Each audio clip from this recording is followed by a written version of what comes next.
বৃহত্তৰ আমোলাপট্টি ৰঙালী বিহু উদযাপন সমিতি এবাৰ আমি 20টা বৰ্ষত ভৰি দিলোঁ। আচলতে এই বিহুখন সকলোৰে এটা আৱেগ। আমি সকলো যিখিনি মানুহ ইয়াত জড়িত হৈ আছে সকলোৱে নিজেই আমাৰ ইয়াত আমি নিজেই যিখিনি দিব পাৰোঁ তাৰ উপৰিও আমি নগাঁৱৰ বিভিন্ন ঘৰত গৈ পেলাই আমাৰ ল'ৰাই হওক বা আমাৰ মহিলাসকলে হওক দান বৰঙণি উঠাই আমি বিহুখন পাতোঁ।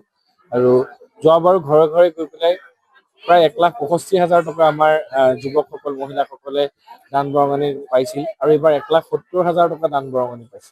এইটো কিয় কাৰণে কৈছোঁ যে আজিকালি বহুত কমি গৈছে মানুহৰ ঘৰে ঘৰে গৈ পেলাই দান বৰঙণি উঠাই পেলাই, আৰু আমি কিন্তু সেই অতীতৰ যেনেকৈ পাতিছিলোঁ তেনেকৈ আমি ৰাখিছোঁ।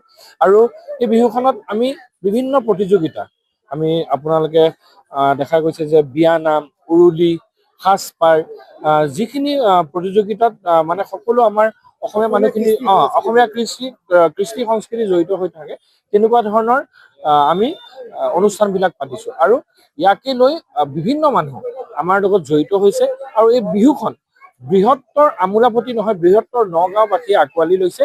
আৰু ভাল লাগে যে আমি সকলোৱে মিলি জুলি পেলাই আমাৰ সংস্কৃতিটো আমি আগুৱাই নিব পাৰিছোঁ আৰু আমাৰ নৱপ্ৰজন্মক আমি দেখুৱাব পাৰিছোঁ যে আমি এনেকৈ ধৰণৰ আমি আয়োজন কৰিছোঁ।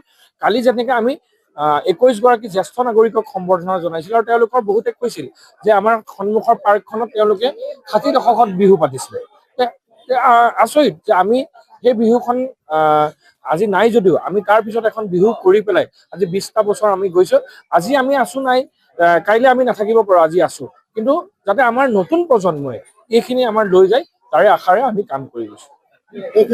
আজি দেখা যায় যে কণ কণ ল'ৰা ছোৱালীবিলাকে যেতিয়া তাৰ ঘৰৰ ওচৰত অনুষ্ঠান হয় সেই অনুষ্ঠানত যায়, আৰু দেখা গৈছে যে এই অনুষ্ঠানত আপোনালোকে চাব নৃত্য প্ৰতিযোগীয়ে প্ৰায় 100 ওচৰা-ওচৰি হয় আৰু বিভিন্ন প্ৰতিযোগী ইয়াত আহে। আৰু এনেকুৱা ধৰণৰ অনুষ্ঠান ধৰক আমাৰ ইয়াত হৈছে, বিভিন্ন জেগাত হৈছে, এনেকুৱা ধৰণৰ অনুষ্ঠান যিমানেই হয় সিমানেই ভাল। কিয় কাৰণে তেতিয়াহে আমাৰ যি অসমীয়া কলা সংস্কৃতিৰ কথা আমি কওঁ, তেতিয়াহে আমি নৱপ্ৰজন্মই সেইখিনি আঁকোৱালিব। নহ'লে মোবাইলৰ বুকুত বা ইউটিউবৰ কোলাত ল'ৰা ছোৱালী তেনেকৈ আগবাঢ়ি যাব। আমি কিন্তু কলা সংস্কৃতি, আমি আমাৰ সাহিত্য আমি এনেকৈ মাধ্যমেৰে আমাৰ নৱপ্ৰজন্মক শিকাই যাব লাগে। কুইজ, চিত্ৰাংকন, বিভিন্ন ক্ষেত্ৰত মই দেখা গৈছে যে আপোনালোকৰ আজি আহিছে আৰু আপোনালোকে বিভিন্ন দৰ্শককো সুধিছে এনেকুৱা ধৰণৰ হ'ব লাগে, তেতিয়াহে আমাৰ নৱপ্ৰজন্মই আমাৰ যিটো সংস্কৃতি আছে সেই সংস্কৃতি আঁকোৱালি ল'ব।